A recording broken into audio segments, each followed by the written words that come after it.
Bonjour à toutes et à tous et bienvenue. Aujourd'hui, en 2026, quiconque que vous soyez, salarié, entreprise, petite et moyenne entreprise et grande entreprise, vous êtes menacé par l'intelligence artificielle. Pour la simple et bonne raison qu'il y a quelque chose qui est en train de se passer actuellement et dont personne n'en parle. Aujourd'hui, je vais pouvoir vous détailler surtout le mécanisme par lequel, mais de manière très simple et surtout de manière très puissante, ce qui fait que réellement, on peut clairement dire que d'ici 3, 4 à 5 ans maximum, on va voir des entreprises, de nouvelles entreprises autour de l'IA et des grandes entreprises à l'heure actuelle qui ne vont pas survivre à la catastrophe qui est en train de s'effectuer. Pourquoi je dis que je ne suis pas le seul, bien évidemment, mais mon explication, en tout cas, va prendre sens dans les lignes suivantes, c'est que ce qui est en train de se passer, c'est une crise majeure que nous vivons. Et cette crise-là, elle porte le nom de crise de sens. Pour vous donner une analogie, par exemple, c'est que prenons la période juste avant 2008, la crise de subprime, où les banques ont coulé parce que la plupart des banques qui ont coulé se sont retrouvées avec des actifs énormes qui, derrière, évidemment, étaient des actifs toxiques. Aujourd'hui, je pense qu'on vit à peu près une situation similaire, c'est que les entreprises, donc ça c'est ma prédiction, on peut se retrouver d'ici 3 à 4 ans pour réévaluer ce que je viens de vous dire. Je prédis que, et j'annonce déjà à l'avance, que ce qui est en train de menacer les grandes organisations, tant les grandes organisations que l'individu moyen au quotidien qui s'inquiète de la perte de son boulot par un outil autour de l'IA. Je pense qu'en général, ça c'est plus facile à évaluer, mais pour les grandes organisations, c'est surtout là où on a du mal à voir comment le changement va s'effectuer. Donc, je dis que le changement va s'effectuer par le fait que, puisque nous vivons une crise de sens, la crise de sens est ici basée sur les actifs que possèdent ces grandes organisations. Ces actifs-là, c'est de la data.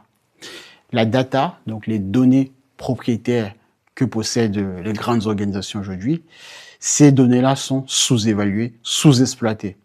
Sous-exploitées dans le sens où les individus qui constituent ces grandes organisations-là sont incapables de relier la puissance de la technologie, de l'IA, la vitesse à laquelle l'IA évolue, les modèles propriétaires notamment venant des grandes start-up américaines, Anthropic, Claude, par exemple, avec sa solution Claude, ou OpenAI avec sa solution ChatGPT, Google également. Bref, les grandes organisations aujourd'hui sont incapables d'évaluer la puissance de l'IA avec la manière dont il faudrait donner et apporter du sens à leurs données propriétaires.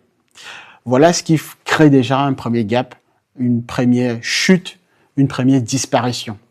Mais cette disparition ne va pas s'arrêter là, elle va s'accentuer en plus avec le fait que vous allez avoir sur le marché, puisque c'est un marché désormais, vous, en tant qu'individu et une grande entreprise, vous faites maintenant partie des mêmes acteurs sur un même terrain de jeu.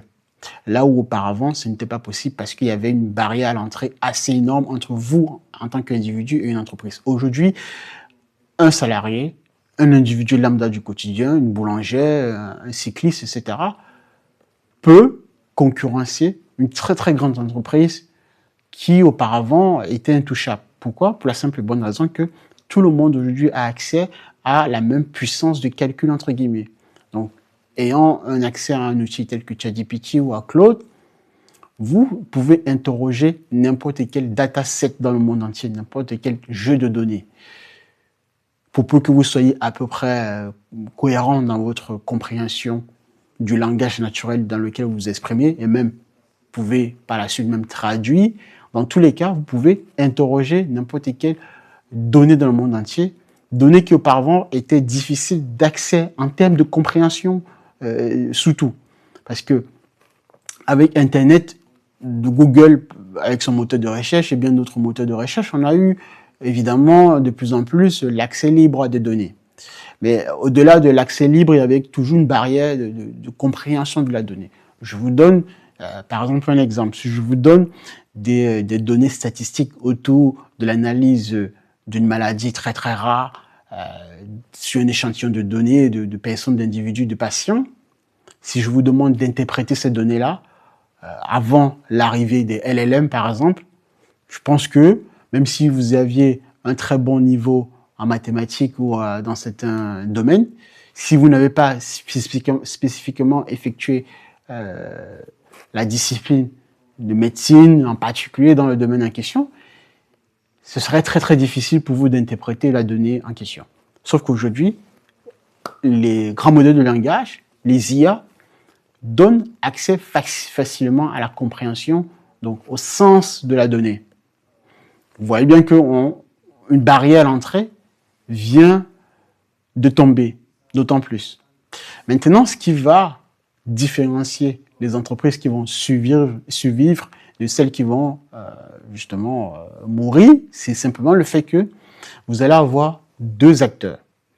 Aujourd'hui, on voit déjà les modèles propriétaires, les géants de la Silicon Valley, je disais précédemment, Google, Anthropic, OpenAI, Perplexity, etc. Bref, ces géants-là qui sont capables de concurrencer les grandes entreprises dans leur propre secteur d'activité en faisant quoi? En agrégeant de plus en plus les use cases, les cas concrets de ce qu'apporte l'intelligence artificielle au quotidien. Vous l'avez déjà de plus en plus. Vous avez maintenant, vous voyez de plus en plus on a commencé au départ avec uniquement du traitement du texte, sauf qu'aujourd'hui, maintenant, on intègre la partie analyse de vastes corpus de données via des documents sourcés, ce qu'on va appeler les RAG, le Retrieval Augmented Generation, ou les MCP, par exemple. Aujourd'hui, les IA sont multimodales. Donc, on a des traitements via le texte, le son, la vidéo, etc. Ces grandes entreprises, la concurrence, donc les entreprises possédant les modèles propriétaires, donc de type ChatGPT, Claude, etc., concurrence d'autres grandes entreprises dans leur propre secteur d'activité. Parce que, comme je le disais, ces grandes entreprises ont donc des modèles propriétaires et peuvent facilement interroger les données des autres entreprises dans leur propre contexte et les concurrencer. Ça, c'est assez visible comme impact et comme réellement différentiel entre les entreprises à l'heure actuelle qui sont sous-exploitées parce que ne comprenant pas leurs propres données par rapport aux grandes entreprises possédant les modèles propriétaires.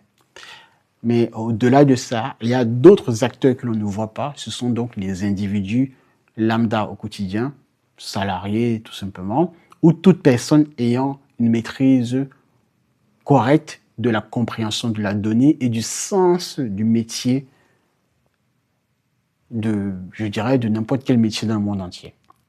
C'est-à-dire que vous allez avoir ce qu'on va appeler, ce que moi j'appelle précisément des génies isolés, qui vont être dans le coin, concevoir et développer et déployer des solutions autour de l'IA, parce que ces individus ont compris avant d'autres grandes entreprises le sens réel des données de ces propres entreprises en question